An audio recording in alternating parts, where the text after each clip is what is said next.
কিছু জরুরি বা জটিল জিনিস আপনাদের কাছে জানিয়ে দিয়ে যাবো। তার মধ্যে একটা ভালো হাদিস থাকবে, এটা সময় আমি বলে দিয়ে দেবো, ভালো করে খেয়াল রেখে দেবো হাদিসটা। আজকে দেখো কোরআন শরীফে এসেছে, বিসমিল্লাহির রহমানির রহিম, আতিউল্লাহ ও আতিউর রাসূল ও উলুল আমরি মিনকুম। আল্লাহ পাক কি বলছে? যে রাসূল বলে দাও তারা যেন আমার এটা তাবেদারি করে, আমার অনুসরণ করে, আমার রাসূলের অনুসরণ করে। উলুল আমরি মিনকুম, আর যারা হুকুম দিতে পারে তাদেরকে অনুসরণ করে। এখন এই জায়গায় প্রশ্ন আসবে যে আল্লাহর ইতিআত করা, অনুসরণ করা আমরা না জানলো, রাসূলের অনুসরণ করা জানলো, কিন্তু উলুল আমরের অনুসরণ, উলুল আমর কারা, এই সম্পর্কে আলোচনা আছে। দেখো এ সম্পর্কে কোরআন শরীফ এসেছে সূরা আন-নিসা 59 নম্বর আয়াত।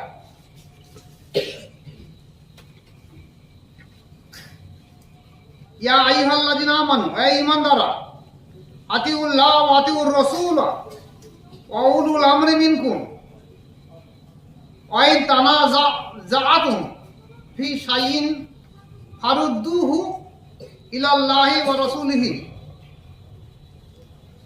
রাসূলিহি ইন কুনতুম তু'মিনুনা বিল্লাহি ওয়াল ইয়াউমিল আখির ওয়া যালিকা খায়রুন ওয়া আহসানু তা'ওয়িলা।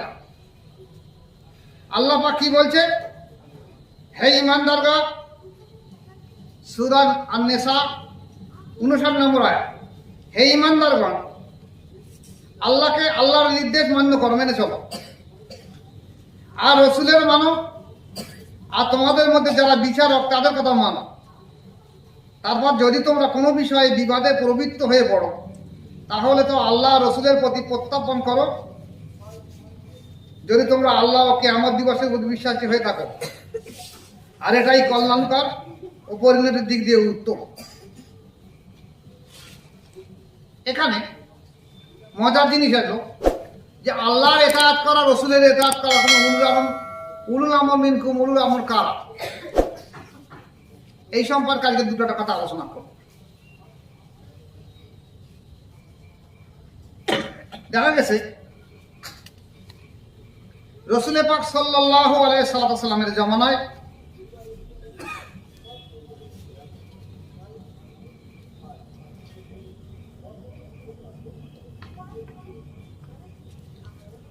এই যে উলুল আমর সম্পর্কে যে আলোচনাগুলো এসেছে, সেই আলোচনার মধ্যে এসেছে যে উলুল আমর কারকে বলা হবে। উলুল আমর আবিধানিক অর্থে সে সমস্ত লোককে বলা হয় যাদের হাতে কোনো বিষয়ের ব্যবস্থাপনার দায়িত্ব অর্পিত হয়। সে কারণে হযরত ইবনে আব্বাস রাদিয়াল্লাহু তাআলা আনহু, মুজাহিদ ও হাসান বসরি রাহমাতুল্লাহ আলাইহি প্রমুখ মুফাসসিরগণ, উলামা ও ফুকাহা সম্প্রদায়কে উলুল আমর সাব্যস্ত করেছে। এরা কি বলছে? উলামা আর ফিকহবিদরা হলো উলুল আমর। তারাই হচ্ছেন মহানবী সাল্লাল্লাহু আলাইহি ওয়াসাল্লামের নায়েব বা প্রতিনিধি, তাদের হাতে দ্বীন এবং দুনিয়ার দায়িত্ব অর্পিত। মুফাসসিরদের মধ্যে অপর এক জামাত, যাদের মধ্যে হযরত আবু হুরায়রা রাদিয়াল্লাহু তাআলা আনহু প্রমুখ সাহাবায়ে কেরাম রয়েছেন, তাহারা বলেছেন যে উলুল আমরের অর্থ হচ্ছে সে সমস্ত লোক যাদের হাতে সরকার পরিচালনার দায়িত্ব রয়েছে। এছাড়া তাফসীর ইবনে কাসীর ও তাফসীরে মাযহারিতে উল্লেখ করা হয়েছে যে শব্দটির দ্বারা উলামা ও শাসক উভয় শ্রেণীকেই বোঝায়, কারণ নির্দেশ দানের বিষয়টি তাদের উভয়ের সাথেই সম্পর্কিত। এখন এখানে মজার জিনিস দেখে না, উলুল আমরের বিষয়ে যিনি হুকুম দিচ্ছে, রাসূল পাক সাল্লাল্লাহু আলাইহি ওয়াসাল্লাম জামানায় একদিকে দেখা যাচ্ছে আল্লাহর ইতাআত করার সঙ্গে সঙ্গে রাসূলের ইতাআত করা হচ্ছে, আবার উলুল আমর যে হুকুম দেওয়া সেটা আল্লাহ রাসূলই হুকুম দিয়ে দিচ্ছে। কিন্তু রাসূল পাক সাল্লাল্লাহু আলাইহি ওয়াসাল্লামের জামানার পরে যারা রাষ্ট্রীয় ক্ষমতায় ছিল তারা ফেকাহাবিদ ছিল, তাসাউফপন্থী আল্লাহওয়ালা ছিল, তাদের হুকুম মান্য করার কথা বলা হয়েছে। এখানে মজার জিনিস দেখেন, এই সময় একটা মজার ঘটনা রয়ে গেছে। বিশর নামে এক মোনাফেক ছিল। মোনাফেককে রাসূল পাক সাল্লাল্লাহু আলাইহি ওয়াসাল্লাম একজন সাহাবা, বিশর বড় এক মোনাফেক।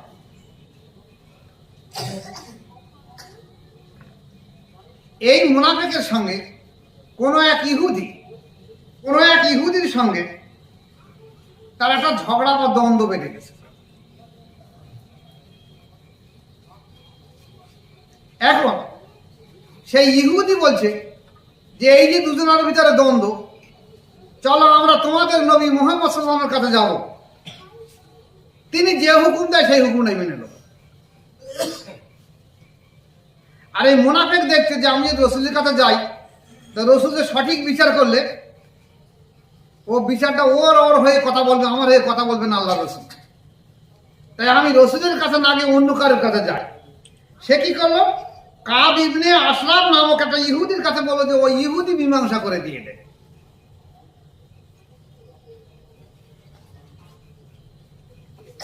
তো সর্বশেষ ফয়সালা হলো কি, কাব ইবনে আশরাফ সে ছিল রাসূল পাক সাল্লাল্লাহু আলাইহি ওয়াসাল্লামের একটা কঠিন শত্রু, আল্লাহ রাসূলের কঠিন শত্রু ছিল। বিশরে দেখলো যে আমি যদি ওর কাছে যাই তাহলে বিচারটা হয়তো আমার দিকে আসতে পারে। এই দ্বন্দ্বের মাধ্যম দিয়ে বিচার হলো, কিন্তু বিচারে দেখা গেল ফয়সালাটা রাসূল পাক সাল্লাল্লাহু আলাইহি ওয়াসাল্লাম ফয়সালা করে দিল কি, যে এটা ওই ইহুদির প্রাপ্য হবে। এখন ইহুদির যখন প্রাপ্য হবে তখন এই বিশর এই মুনাফিকে মানতে পারলো না, যেটা আমি মানব না, আমি তাহলে এই বিচারটা হযরত ওমর রাদিয়াল্লাহু কাছে দেই।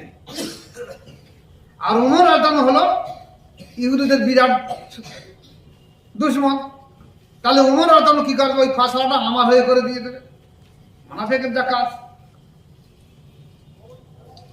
তখন ওই যে ইহুদি ও চুপ করে থাকলে, তখন এই মুনাফিক তখন ওমর রাদিয়াল্লাহু কাছে বিচার জানালো। ইহুদিরা দেখলো তো আমার কোনো উপায় না, ঠিক আছে আমার তাই ওমর তখন বিচার জানাই। আর ওমর তখন বিচার জানানো হলো। ওমর রাদিয়াল্লাহু সব শুনে বলছে আল্লাহ রাসূল ফয়সালা কি করে দিয়েছে। তো এই মুনাফিক বলছে ফয়সালা আল্লাহ রাসূল ওই ইহুদির দিকে দায় টেনে দিয়েছে, আমি মুসলমান আমার দিকে না দেখে ইহুদির দিকে দায় টেনে দিয়েছে। তোমরা বলো তাহলে এটা রাসূল যখন মেনে তাহলে তুমি মানছো না, তাহলে তুমি আমার কাছে এসছো কেন? বলছে আপনি ইহুদির শত্রু, জাত শত্রু, তাহলে আপনি আমাদের ইহুদির বাদে যে আমার দিকে ফয়সালা করে দেন। তো এই মুনাফিক একথা বলার সঙ্গে সঙ্গে ওমর বলে তাহলে তুমি রাসূলের আইন বিচার মানলে না? বলছে না, আমি রাসূলের বিচার মানব না, আমি আপনার বিচার মানব।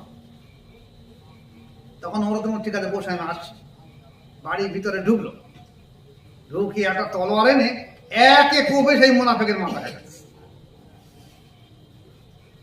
এখন ইহুদি তো ভয়টা ছুটে পালাচ্ছে, রোগ বিশৃঙ্খলা ছুটে আরম্ভ করছে। ওমর কি করলো, এখন তার আত্মীয় স্বজন সব আল্লাহ রাসূলের কাছে, ইয়া রাসূল হাবিবাল্লাহ, এ আল্লাহ রাসূল আপনি বিচার করুন যে বিনা কারণে ওমর রাদিয়াল্লাহু তাআলা আমাদের এই বিশরের মাথা কেটে দিয়েছে, আপনি ন্যায় বিচার করুন।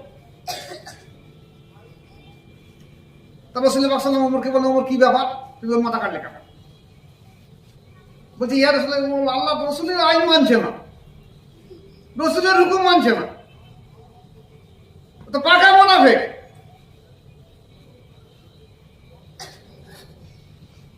তখন কোরআনের আয়াত অবতীর্ণ হয়েছে, তখন কোরআনের এই আয়াত অবতীর্ণ হয়েছে, ইয়া আইয়ুহাল্লাযীনা আমানু আতিউল্লাহ ওয়া আতিউর রাসূল ওয়া উলিল আমরি মিনকুম। এই আয়াত অবতীর্ণ হবার সঙ্গে সঙ্গে রাসূল পাক সাল্লাল্লাহু আলাইহি ওয়াসাল্লাম বলছেন, ওমর যেহেতু তোমার শাস্তি হওয়া দরকার ছিল, কিন্তু আল্লাহ পাকের এই হুকুমে আয়াত তোমার জন্য অবতীর্ণ হয়েছে, অতএব তোমাকে মাফ করে দেওয়া হয়েছে। এখানে দেখা যাচ্ছে যে রাসূলের কথা হুবহু মেনে চলতে হবে। যিনি হুকুম দেওয়ার তার কথাটাও মেনে চলতে হবে। এখন এই হুকুম দেওয়ার কে দেবে? কোন তফসিরবিদ বলছে যে যারা রাষ্ট্রের ক্ষমতা আছে তারা দেবে। এখন মজার জিনিস দেখেন, রাষ্ট্রের ক্ষমতায় যখন আছে, রসুলের পাক সাল্লাল্লাহু আলাইহি ওয়াসাল্লামের জামানায় রাষ্ট্র ক্ষমতা ছিল, আবু বকর সিদ্দিকের জামানায় ছিল, ওমর ফারুকের জামানায় ছিল, ওসমানের জামানায় ছিল, আলী রাদিয়াল্লাহু তাআলার জামানায় ছিল, বা মুআবিয়া রাদিয়াল্লাহু তাআলার জামানায় ছিল। এই সময় দেখা যাচ্ছে এরা একদিকে আল্লাহ ওয়ালা সাহাবা, এদের অন্তর্সুদ্ধ নফসের তাসকিয়া আছে এবং তারা রাষ্ট্রের ক্ষমতায় আছে। তাহলে তাদের হুকুম মানা এদের জন্য ফরজ আইন ছিল। কিন্তু যদি উলুল আমর মিনকুম বলা হয়, তাহলে এদের হুকুম মানা তো ফরজ ছিল না। একদিক দেশে সাহাবানা, দ্বিতীয় জুলুমকারী শাসক, সারাক্ষক, জেনাখক, তার হুকুম মানবে পিছনে। তাই এখান থেকে সুফিজমের দিকে আসলো। এই পর্যন্ত ছিল কি, রাষ্ট্রের ক্ষমতা যারা থাকবে, যাদের অন্তর্শুদ্ধ তাসকিয়া থাকবে, আল্লাহ আল্লাহ আল্লাহ প্রেমিক যাদের ইলহাম থাকবে, কাশ থাকবে, মুকাশাফা থাকবে, তাদের হুকুম মানা হবে।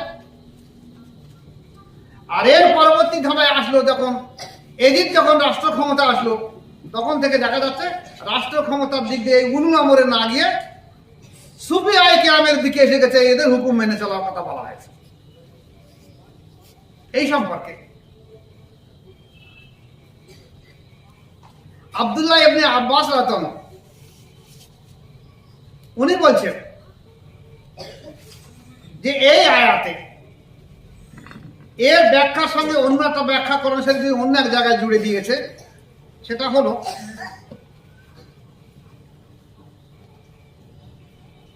সূরা তওবা এসেছে বিসমিল্লাহির রহমানির রহিম 119 নম্বর আয়াত।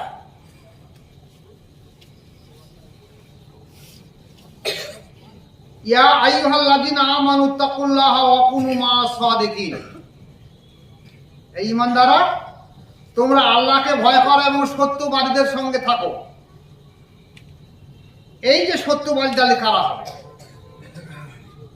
এই সত্যবাদীর সঙ্গে ওখানে ওই উলুল আমরের সম্পর্ক রয়েছে। এই সত্যবাদীদের সম্পর্কে বলা হয়েছে, আব্দুল্লাহ ইবনে আব্বাস রাদিয়াল্লাহু বলছে, যেটা তাফসীর ইবনে কাসির, উনিও আব্দুল্লাহ ইবনে আব্বাস রাদিয়াল্লাহু থেকে হাওলা দিয়েছে যে এই উলুল, এই যে অকুনু মা সাদেকিন, সত্যবাদী বলতে মুফাসসিরিন কথা বলা হয়েছে, অন্তঃশুদ্ধ তাসকিয়া নফস আল্লাহ ওয়ালা মানুষদের কথা বলা হয়েছে। এই জায়গায় ইবনে কাসির, কাজী সানাউল্লাহ পানিপতি রহমাতুল্লাহ আলাইহি, ওনার তাফসীরের নাম কি? তাফসীরে কাজী সানাউল্লাহ পানিপতি রহমাতুল্লাহ আলাইহি, উনি ওনার তাফসীরের মধ্যে লিখেছে এই আয়াতের ব্যাখ্যায় যে আব্দুল্লাহ ইবনে আব্বাস রাদিয়াল্লাহু বলেছে যেটা এদেরই কথা বলা হয়েছে, আল্লাহ ওয়ালা আল্লাহ প্রেমিকদের কথা, যাদের উপরে ইলহাম আসে, কাশফ আসে, অন্তঃশুদ্ধ তাসকিয়া নফস যাদের আছে, এদের বিষয়ে বলা হয়েছে। এবং এই জায়গায় ইনি বলেছেন, কাজী সানাউল্লাহ পানিপতি রহমাতুল্লাহ আলাইহি ওনার তাফসীরে মাযহারিতে বলেছেন যে ঠিক এই জায়গার ব্যাখ্যায় যে ইলমে জাহিরি শিক্ষা যেমন ফরজ আইন, ইলমি বাতিনি শিক্ষাও তেমন ফরজ আইন। শুধু জাহিরি শিক্ষা অর্জন করা আলেমদের, ফকি আলেমদেরকে তাদের অনুসরণের কথা বলা হয়নি। এই জাহিরি শিক্ষার পাশাপাশি তাদের অন্তঃশুদ্ধ তাসকিয়া নফস থাকবে, তারা বাতিনি শিক্ষা থাকতে হবে। এই দুটো শিক্ষা যে ব্যক্তি শিক্ষা অর্জন করেছে, সেই ব্যক্তি উলুল আমর হতে পারে, তার হুকুম মেনে চলতে হবে। যার মাধ্যম দিয়ে একটা মানুষের মুরদাদের জিন্দা হবে, যার মাধ্যম দিয়ে বর্তমান প্রজন্মে আল্লাহ রসুলের সঙ্গে জিয়ারত হবে, যার মাধ্যম দিয়ে আল্লাহর সঙ্গে পরিচয় হয়ে যাবে, এরা হলো উলুল আমর মিনকুম। এবং যাদের মাধ্যম দিয়ে আল্লাহর পরিচয় হবে এবং নিজের তাসকিয়া নফস হবে। এই সম্পর্কে দেখা গেছে আমাদের দেশে একটা স্বনামধন্য দল, যে দলটা সম্পর্কে আমরা সবাই জানি, তবলিগ জামাত। যে জামাতের নাম হলো তবলিগ জামাত। এই তবলিগ জামাতের প্রায় মসজিদে দেখবেন একটা কিতাব তবলিগি নিজাম বা ফাজাইলে তবলিগ পড়ানো হয়। তবলিগি নিসাব বা ফাজাইলে তবলিগ পড়া হয়। এই তবলিগ নিসাবের মধ্যে, ফাজাইলে তবলিগের মধ্যে একদম শেষ দিকে, শেষ পৃষ্ঠায়, ফাজাইলে তবলিগের শেষ পৃষ্ঠায় লেখা আছে, ইয়া আইয়ুহাল্লাযিনা আমানু তাকুল্লাহা ওয়া কুনু মা'আস সাদিকিন। হে ঈমানদাররা, তোমরা আল্লাহকে ভয় করো আর সত্যবাদীদের সঙ্গে থাকো। এই সত্যবাদীদের সম্পর্কে বলা হয়েছে এখানে। ফাজাইলে তবলিগে কি লিখেছে দেখেন, হে বিশ্বাসী বান্দাগণ, আল্লাহকে ভয় করো এবং সত্যবাদীদের সাথে থাকো। মুফাসসিরিনগণ সত্যবাদীদের অর্থ এখানে মাশায়েখ আর সুফিয়ায়ে কেরাম দ্বারা করিয়াছে। কারণ মাশায়েখ আর সুফিয়ায়ে কেরাম যখন কোনো ব্যক্তি তাদের সাহচর্য লাভ করেন, তখন তাদের তরবিয়ত ও খোদা প্রদত্ত শক্তির বদৌলতে সে তরক্কির উচ্চ শিখরে আরোহণ করিয়া যায়। হযরত শায়েখে আকবর রহমতুল্লাহ আলাইহি লিখে আছেন, তুমি যদি নিজের আমিত্বকে অন্যের আদেশের সম্মুখে বিলীন করিতে না পারো, তবে আজীবন সাধনা করিয়াও নিজের নফসের গোলামি হইতে নিষ্কৃতি পাইবে না। অতএব যখনই তোমার সম্মুখে এমন ব্যক্তির আবির্ভাব হয় যাহার ইজ্জত তোমার অন্তরে রহিয়াছে, তখনই তাহার খেদমতে লিপ্ত হও, তাহার সম্মুখে মুর্দার মতো হইয়া থাকো। তোমার সমস্ত খায়সাতকে মিটাইয়া তাহার আদেশ পালনে ব্রতী হও, তাহার নিষেধ থেকে বিরত থাকো। তিনি যেই ব্যবস্থা করিতে বলেন তাহাই করো, নিজের খায়সা নয় বরং তাহার হুকুমে। তিনি বসিতে বলিলে বসিয়া পড়ো। অতএব কামের মুর্শিদ তালাশ করিতে সচেষ্ট হও, তিনি তোমাকে খোদার সান্নিধ্যে পৌঁছায় দিবে। কে বলছে? ফাজাইলে তাবলীগের লেখক কে? জাকারিয়া রহমাতুল্লাহ। এই যে তাবলীগ জামাতের লোকেরা প্রত্যেক মসজিদে ফাজাইলে তাবলীগ পড়ে, কিন্তু এই জায়গাটায় ওরা বলবে না কিন্তু যে এখানে বলা হয়েছে অতএব কামেল মুর্শিদ তালাশ করিতে সচেষ্ট হও, তিনি তোমাকে খোদার সান্নিধ্যে পৌঁছায় দিয়ে দেবেন। তাহলে তাই যদি হয়ে থাকে কামেল মুর্শিদের তালাশ করলে খোদার সান্নিধ্যে পৌঁছায় যাবে, তাহলে তুমি তাবলীগ করে মসজিদে যে ঘোড়া কাটতেছো কেন? বুঝেছ আমার কথা? তাহলে তোমাদের দায়িত্ব তোমার হলো ইলিয়াস সাহেবের এই আদর্শ অনুযায়ী, মতপাত অনুযায়ী, এই তাফসীরের ব্যাখ্যা অনুযায়ী যে কামেল মুর্শিদ তালাশ করা, তোমার তালাশ করার হুকুম দিয়ে দাও, যে তোমরা কামেল মুর্শিদ তালাশ করতে থাকো, তাহলে তোমরা খোদা পর্যন্ত পৌঁছে যাবে। তা না তোমরা তাবলীগ জামাত করছো, মসজিদে যাচ্ছ, মানুষকে ডেকে এনে দিচ্ছ, এটা কিন্তু খারাপ কারণ নয়। এটা মানুষ মদ খায়, তাড়ি খায়, গাঁদা খায়, মসজিদে যায় না, বেনামাজি, তাদেরকে ডেকে এনে নামাজের দাওয়াত দেওয়া এটা ভালো কাজ, কিন্তু ইসলামের প্রারম্ভিক অবস্থা আল্লাহ পর্যন্ত পৌঁছানোর রাস্তা নয়, আল্লাহর সঙ্গে জোড় পয়দার রাস্তা নয়, রসুলের পরিচয় নয়। আর দিদারি ইলাহি যদি না থাকে, তা তুমি সারা জীবন ধরে তাবলীগ করে কি করবে? আর কামেল মুর্শিদ তালাশ করার উদ্দেশ্য হলো মুর্শিদ তোমার মুর্দাদের জিন্দা করে দেবে, মুর্শিদ তোমার নফসের তাসকিয়া করে দেবে, মুর্শিদ তোমার রসুলের সঙ্গে পরিচয় করে দিয়ে দেবে, মুর্শিদ তোমার আল্লাহর সঙ্গে পরিচয় করে দিয়ে দেবে। এই যদি কামেল মুর্শিদ হলো তোমার উলুল আমল, যদি তাদের হুকুম অমান্য করা হয়, এই ধরনের কামেল মুর্শিদের হুকুম অমান্য করা হয়, বেশক তারা কিন্তু জাহান্নামী হবে। তুমি যত বড় আলিম হও, আর হাফেজ হও, আর কারি হও, আর মাওলানা হও, আর মুফতি হও, আর 2 লতিফা জিন্দা করো, 10 লতিফা জিন্দা করো, 20 লতিফা জিন্দা করো, 30 লতিফা জিন্দা করো, যদি তুমি কামেল মুর্শিদের কথা অমান্য করেছো, তাহলে তুমি কিন্তু জাহান্নামী, এটা তুমি আল্লাহ পর্যন্ত পৌঁছতে পারবে না। কারণ তুমি মনে করতে পারো যে ইমাম মালিক রহমাতুল্লাহ আলাইহি বলেছে যে প্রত্যেকটা মানুষের 10টা লতিফা শিক্ষা করা ফরজ নয়। তা আমার তো 10টা লতিফা শিক্ষা, তাহলে আমার মুর্শিদের দরকারটা কি? বুঝেছ কি বলেছে? যে আমার 10টা লতিফা দিতে, তাহলে আমার মুর্শিদের দরকার কি? কেউ বলতে পারে আমার 30টা লতিফা জিন্দা, তাহলে আমার মুর্শিদের দরকারটা কি? এখানে ভালো করে খেয়াল রেখে দিয়ে দেবে, তুমি 10 লতিফা জিন্দা করো, 30 লতিফা জিন্দা করো, তোমার মুর্দাজেল জিন্দা করো, তোমার মুর্শিদ। এবং তুমি এই দুনিয়ায় যতদিন বেঁচে থাকবে, তোমার চলার পথে প্রত্যেক প্রতিনিয়ত ভুলভ্রান্তি থাকবে। তুমি যদি মুর্শিদের বিরুদ্ধাচরণ করো, তাহলে তোমার এই 10টা লতিফা 30টা লতিফার কিছু তোমার জিন্দা হয়নি বলতে হবে। ওটা যেটা হয়তো শরিয়াত মোতাবেক হয়েছে এবং ওটা নফসানিয়াত হয়েছে, আল্লাহর মাধ্যম দিয়ে হয়নি, ওটা নফসানিয়াত হয়েছে। যদি আল্লাহর প্রেমিকের মাধ্যম দিয়ে হতো, তাহলে তোমার চরিত্র তো খারাপ হতো না। তোমার খেয়াল রাখা দরকার। বড় পীর আব্দুল কাদের জিলানী রহমতুল্লাহ আলাইহি যেখানে সিরুল আফরার কিতাবের মধ্যে বলেছে যে রাসূলের পাক সাল্লাল্লাহু আলাইহি ওয়াসাল্লাম হাদিসে এসেছে, একটা ব্যক্তি ইলমে মারিফাত শিক্ষা করতে গিয়ে যদি মারা যায়, ইলমে মারিফাত শিক্ষা করতে গিয়ে যদি মারা যায়, তাহলে সেই ব্যক্তি দেখা যাচ্ছে মারিফাত শিক্ষা করতে গিয়ে 1 লতিফা 2 লতিফা শিক্ষা করতে গিয়ে মারা গেছে। তাহলে একটা মানুষের তো কমসে কম 10টা লতিফা শিক্ষা ফরজ হয়নি, তাহলে ফরজ হয়নি, তার ঘাঁটি রয়েছে, তাহলে তার কি হবে?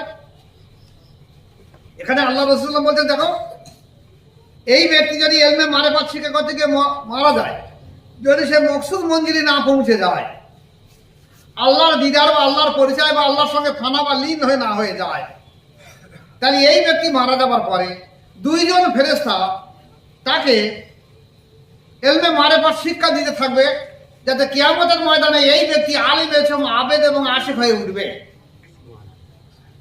বড় পীর আব্দুল কাদের জিলানী রহমতুল্লাহ সিরুল আফরার কিতাবে লিখেছে যে ফেরেশতা কুল ইলমে মারিফাতের জিনিস সম্পর্কে জানতে পারে না, ফেরেশতারা ইলমে মারিফাতের জিনিস জানে না। তাই এখানে কবর এসে একদিকে আল্লাহর ওলি এবং আল্লাহর নবী থাকবে, একদিকে আল্লাহর ওলি, একদিকে নবী থাকবে।